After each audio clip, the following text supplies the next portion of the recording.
des tests qui ont été réalisés et on s'est rendu compte, enfin, nous on s'est rendu compte déjà que la brasse et le papillon nous faisaient dépenser plus de calories que le crawl et le dos. Et à la limite, je dirais c'est presque normal.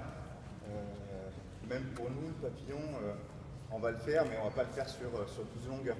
C'est une nage qui est quand même hyper épuisante, ne serait-ce que par rapport aux contraintes de souplesse des épaules, d'avoir les deux bras qui sortent et qui reviennent en même temps hors de l'eau.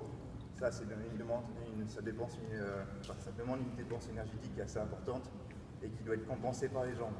Et on sait très bien que les jambes sont les plus gros muscles du corps et ce sont ceux qui consomment le plus d'énergie et donc qui vont nous faire monter le rythme cardiaque et qui vont donc nous faire dépenser plus de calories.